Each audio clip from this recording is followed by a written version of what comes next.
ಇನ್ನು ಮಳೆಯಿಂದ ನಮ್ಮ ರಾಜ್ಯದಲ್ಲೂ ಏನು ಕಡಿಮೆ ಅಲ್ಲ ಹಾನಿಯಾಗಿರ್ತಕ್ಕಂಥದ್ದು ವಿಪರೀತ. ಮೊದಲಿಗೆ ಈಗ ಹಾಸನ ಜಿಲ್ಲೆ ನೋಡೋಣ. ಹಾಸನ ಜಿಲ್ಲೆ ಮಲೆನಾಡು ಭಾಗದಲ್ಲಿ ಪ್ರಮುಖವಾಗಿ ನಿಮಗೆ ಆಲೂರು, ಬೇಲೂರು, ಅರಕಲಗೂಡು, ಸಕಲೇಶಪುರ ಮುಂತಾದ ಕಡೆಗಳಲ್ಲಿ ಮಳೆ ಅಬ್ಬರಿಸ್ತಾ ಇದೆ. ನಾನಾ ರೀತಿಯ ಅನಾಹುತಗಳಾಗಿದೆ. ಎಲ್ಲೆಲ್ಲಿ ಏನೇನಾಗಿದೆ ಅಂತ ಒಂದು ರಿಪೋರ್ಟ್ ಇದೆ, ನೋಡೋಣ ಬನ್ನಿ. ಹಾಸನ ಜಿಲ್ಲೆಯಲ್ಲಿ ಅಬ್ಬರಿಸುತ್ತಿರುವ ಮಳೆರಾಯ. ಸಕಲೇಶಪುರ ಭಾಗದಲ್ಲಿ ಜನಜೀವನ ಅಸ್ತವ್ಯಸ್ತ. ಹಾಸನ ಜಿಲ್ಲೆಯಲ್ಲಿ ಸತತ 24 ಗಂಟೆಗಳಿಂದ ಎಡಬಿಡದೆ ವರುಣ ಆರ್ಭಟಿಸ್ತಾ ಇದ್ದಾನೆ. ಸಕಲೇಶಪುರ ಭಾಗದಲ್ಲಿ ಸುರಿತಾ ಇರುವ ಮಳೆಗೆ ಜನಜೀವನ ಅಸ್ತವ್ಯಸ್ತಗೊಂಡಿದ್ದು ಹಲವೆಡೆ ಅನಾಹುತಗಳು ಸಂಭವಿಸುತ್ತಲೇ ಇದೆ. ಶಿರಾಡಿ ಘಾಟ್ನ 75ರ ದೊಡ್ಡತಪ್ಲು ಬಳಿ ದೊಡ್ಡ ಪ್ರಮಾಣದಲ್ಲಿ ಗುಡ್ಡ ಕುಸಿತವಾಗಿದೆ. ಇದರಿಂದ ಸ್ಥಳದಲ್ಲಿ ಆತಂಕದ ವಾತಾವರಣ ನಿರ್ಮಾಣವಾಗಿತ್ತು. ಗುಡ್ಡ ಕುಸಿತದಿಂದ ಮಣ್ಣಿನಡಿ ಟ್ಯಾಂಕರ್ ಸೇರಿ ಅನೇಕ ವಾಹನಗಳು ಸಿಲುಕಿ ಅನೇಕರು ತೊಂದರೆಗೀಡಾಗಿದ್ರು. ಈ ನಡುವೆ 21 ಟನ್ ತೂಕದ ಟ್ಯಾಂಕರ್ನಿಂದ ಗ್ಯಾಸ್ ಸೋರಿಕೆಯ ಭೀತಿ ಉಂಟಾಗಿತ್ತು. ಕೂಡಲೇ ಅಗ್ನಿಶಾಮಕ ದಳದ ಸಿಬ್ಬಂದಿಗಳು ಸ್ಥಳಕ್ಕೆ ದೌಡಾಯಿಸಿ ಸತತ 5 ಗಂಟೆಗಳ ಕಾಲ ಮಣ್ಣು ಕಾರ್ಯಾಚರಣೆಯನ್ನು ನಡೆಸಿ ಗ್ಯಾಸ್ ಟ್ಯಾಂಕರ್ ಅನ್ನ ಹೊರಗೆಳೆದಿದ್ದಾರೆ. എന്റെ വണ്ടിയാണത്. ഇവർ പറഞ്ഞിട്ടില്ല മണ്ണ് ഇടിയുന്നുണ്ടെന്നുള്ള ഇവിടുത്തെ ജനങ്ങൾക്ക് അറിയത്തുള്ളൂ. ഇവിടെ റോഡ് പണിക്കാരുണ്ട്, ഇവർ പറയണ്ട മണ്ണ് ഇടിയുന്നുണ്ട്, നിങ്ങൾ വണ്ടി വരണ്ടെന്ന് പറയണ്ടേ. ഇവരാരും പറഞ്ഞില്ല. ഞാൻ വണ്ടി എടുത്ത് വന്നു, വരിക്ക് വന്നു, മണ്ണ് ഇടിഞ്ഞു. വണ്ടി മൊത്തം ഇടിഞ്ഞതിൽ ഞാൻ ഇറങ്ങി ചാടി. ബാക്കിൽ കാറുണ്ടായിരുന്നു, കാറിൽ ഫാമിലി 4 പേരുണ്ടായിരുന്നു. അവർ എങ്ങനെയൊക്കെയോ രക്ഷപ്പെട്ടു. ഇവർ പറയുന്നില്ല വെള്ളം എങ്ങനെ വരിക, അങ്ങോട്ട് നോക്കൂ, വെള്ളം വരിക, മണ്ണ് വരിക. ഇത് ആരും നിർത്തുന്ന ആരും പറയുന്നില്ല. നമ്മൾ എന്ത് ചെയ്യും?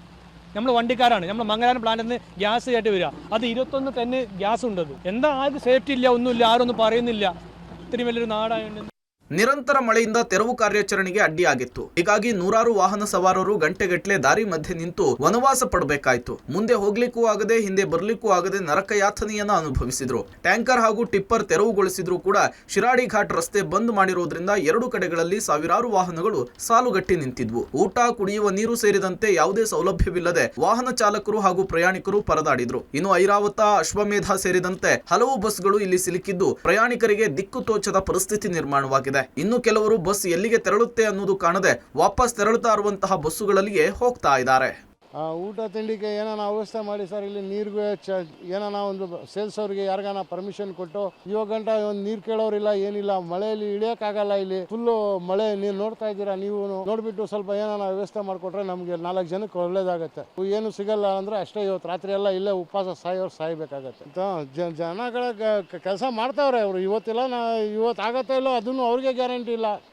ಎಲ್ಲಿಂದ ಅವ್ರು ಗಾಡಿ ತೆಗಿತಾರೋ ಇಲ್ಲ, 4 ಗಾಡಿ ಅವ್ರಿಗೆ ತೆಗಿತಾರೋ ಇಲ್ಲೋ ಅಂತ. ಕತ್ಲಾದ್ರೆ ಅದನ್ನು ಮಾಡೋಕ್ಕಾಗಲ್ಲ ಈ ಮಳೆಯಲ್ಲಿ. ಜನ ಏನು ಮಾಡೋದು? ಆ ಕಡೆ ಈ ಕಡೆ 2 ಕಡೆನೂ ಬ್ಲಾಕ್ ಆಗಿರೋದು ತಾನೆ. ಒಂದು ಕಡೆ ಆದರೆ ಏನೋ ಅನ್ಬೋದು, 2 ಕಡೆನೂ ಬ್ಲಾಕ್ ಆಗಿದೆ. ಎಲ್ಲರಿಗೂ ಯೋಚನೆ ಮಾಡಬೇಕಾಗತ್ತೆ ಇವಾಗ. ಸರ್, ಈಗ ಬೆಳಗ್ಗೆ 8 ಗಂಟೆಗೆ ನಾವು ಸಕಲೇಶಪುರದಲ್ಲಿ ತಿಂಡಿ ತಿಂದು ಬಂದು ನಿಲ್ಸಿದ್ದೀವಿ.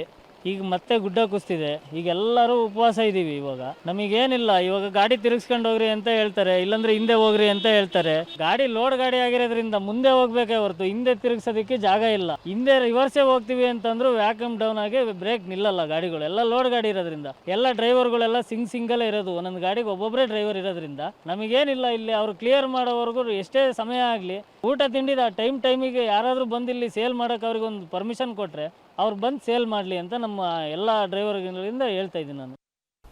ನಾವು ನಿನ್ನೆ ತಿರುಪತಿಗೆ ಹೋಗಿದ್ದೀವಿ ಸರ್. ದರ್ಶನ ಮಾಡ್ಕೊಂಡು ಕೆಳಗೆ ಇಳಿದು ಊಟನೂ ಮಾಡಿದೆ. ಬಸ್ ಹತ್ತಿ ಬಂದು 5 o'clock ಇಲ್ಲಿ ಇಳಿದು ಟ್ರೈನ್ ಬಸ್ ಖರ್ಚು ಮಾಡ್ಕೊಂಡು ಬಂದ್ವಿ. ಇಲ್ಲಿ ಸಿಕ್ಕಾಕೊಂಡ್ವಿ. ನಮಗೆ ನೈಟ್ ಊಟ ಇಲ್ಲ.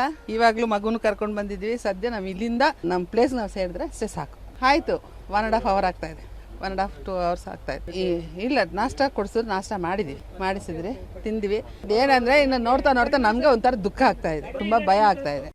ಸತತ 24 ಗಂಟೆಗಳಿಂದ ನಿರಂತರವಾಗಿ ಸುರಿತಾ ಇರುವ ಮಳೆಯಿಂದಾಗಿ ಜನಜೀವನ ಸಂಪೂರ್ಣ ಅಸ್ತವ್ಯಸ್ತವಾಗಿದೆ. ಇತ್ತ ರಾಷ್ಟ್ರೀಯ ಹೆದ್ದಾರಿ 75ರಲ್ಲಿ ಬೆಂಗಳೂರು ಟು ಮಂಗಳೂರು ಮಾರ್ಗವನ್ನು ಸಂಪೂರ್ಣ ಬಂದ್ ಮಾಡಲಾಗಿದೆ. ಶಿರಾಡಿ ಘಾಟ್ ರಸ್ತೆಯಲ್ಲಿ ಸಿಲುಕಿರುವ ವಾಹನ ಸವಾರರ ಪರದಾಟ ಹೇಳತೀರದಾಗಿದೆ. ಊಟ, ಕುಡಿಯುವ ನೀರಿಲ್ಲದೆ ಪರದಾಡ್ತಾ ಇದ್ದಾರೆ. ಇಷ್ಟಾದ್ರೂ ಜಿಲ್ಲಾಡಳಿತ ವಾಹನ ಸವಾರರು ಹಾಗೂ ಪ್ರಯಾಣಿಕರಿಗೆ ಯಾವುದೇ ವ್ಯವಸ್ಥೆ ಮಾಡದೇ ಇರುವ ಬಗ್ಗೆ ತೀವ್ರ ಆಕ್ರೋಶ ವ್ಯಕ್ತವಾಗಿದೆ. ಮತ್ತೊಂದು ಕಡೆ ಮಳೆ ಮುಂದುವರೆದಿದ್ದು ಮತ್ತಷ್ಟು ಆತಂಕ ಎದುರಾಗಿದೆ. Shashidhar BC, public TV, Hassan.